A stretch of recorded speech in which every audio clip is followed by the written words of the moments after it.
cada 4 famílias brasileiras, 3 chegam ao fim de todo mês sem conseguir poupar nada ou endividadas.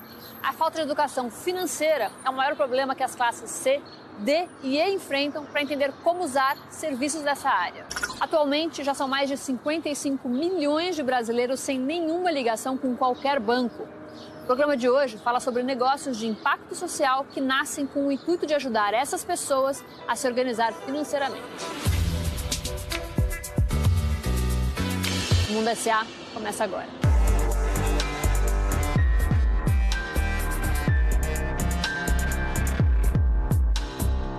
Um dos principais motivos dessa distância enorme entre a população de baixa renda e os bancos é a dificuldade do sistema financeiro de entender as questões e se comunicar com essas pessoas. As chamadas fintechs de impacto social são empresas de tecnologia que se propõem a mudar esse cenário.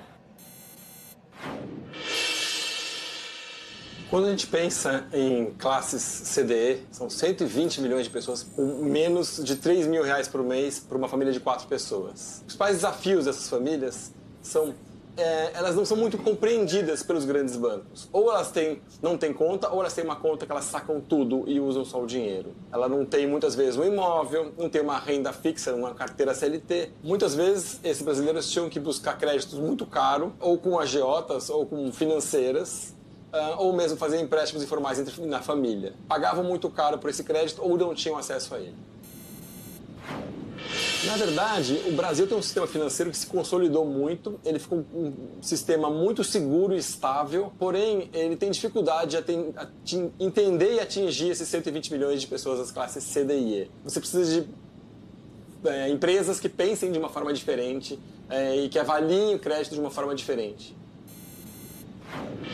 Na regulamentação, o Banco Central tem se modernizado muito, abrindo empréstimos de pessoa para pessoa que não se podia no Brasil antes, criando um cadastro positivo. Então tem várias regulamentações recentes do Brasil que estão aumentando a oportunidade para as fintechs.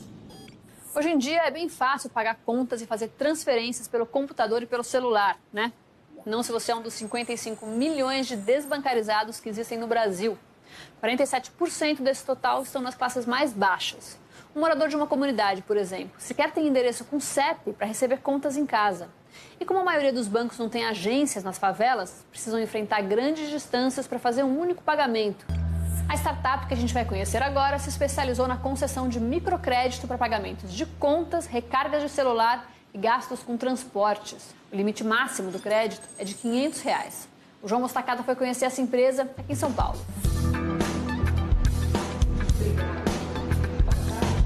O Jeito é um modelo de negócio que ele visa conceder e construir crédito utilizando uma plataforma que faz uso de dados alternativos com o intuito de promover a inclusão financeira da maioria da população brasileira. Como é que funciona para uma pessoa que queira contratar um microcrédito de vocês? Como é que é o processo, passo a passo? Basicamente, tudo que a gente fez aqui foi pensado da maneira mais simples, do ponto de vista do nosso cliente. Então, tem que abaixar o aplicativo na loja do Google Play. Imediatamente, ele tem que colocar o CPF dele e o número de telefone e a gente já faz uma análise aí de concessão de crédito, utilizando algoritmos e várias informações que a gente tem também do mercado, para instantaneamente, em 2 minutos, a gente autenticar se ele é ele mesmo e poder entender o poder de compra que ele tem e conceder um limite de crédito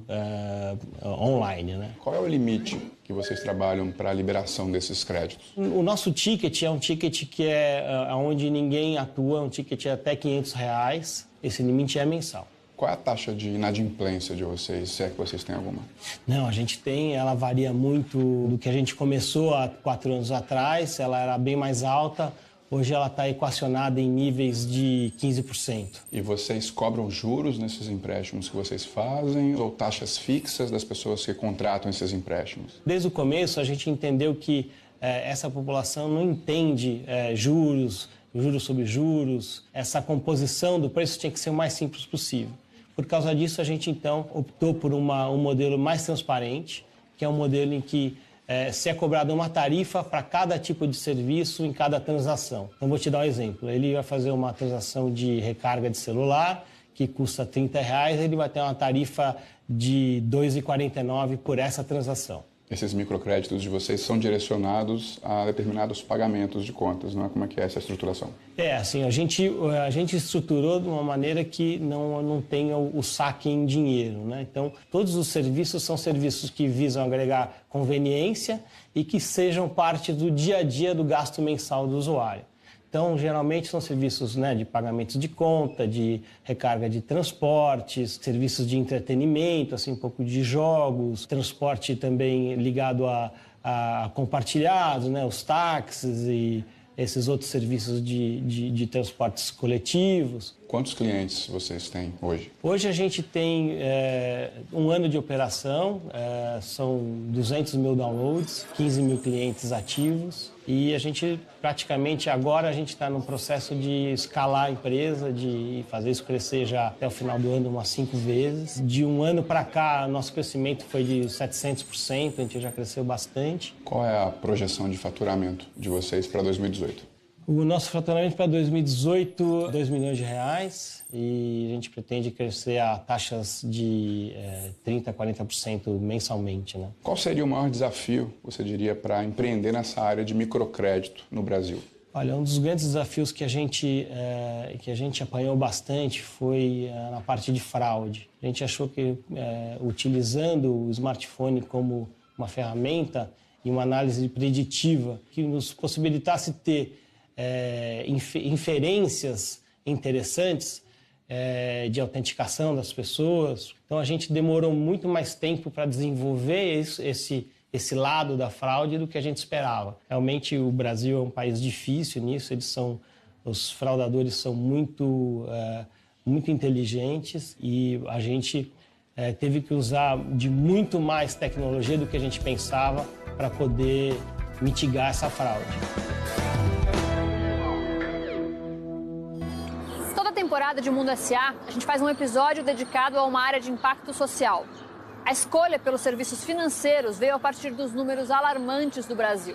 55 milhões de brasileiros desbancarizados, 68 milhões de inadimplentes, 3 em cada 4 famílias com dificuldade de chegar ao fim do mês com rendimentos. Entre tantos outros que falamos hoje aqui, esses números existem por um motivo. Nenhuma educação financeira de um lado e baixíssima renda de outro. De tudo que a gente viu, o mais importante, sem dúvida, é educar financeiramente a população, para que todo mundo faça escolhas conscientes e não caia em roubadas. O Mundo S.A. de hoje fica por aqui, mas se você só ligou a TV agora e quer ver esse ou outros episódios inteiros, baixe o Globo News Play e assista onde e quando quiser. A gente volta na próxima semana com mais histórias de empresas e mercados que viraram tendência. Tchau!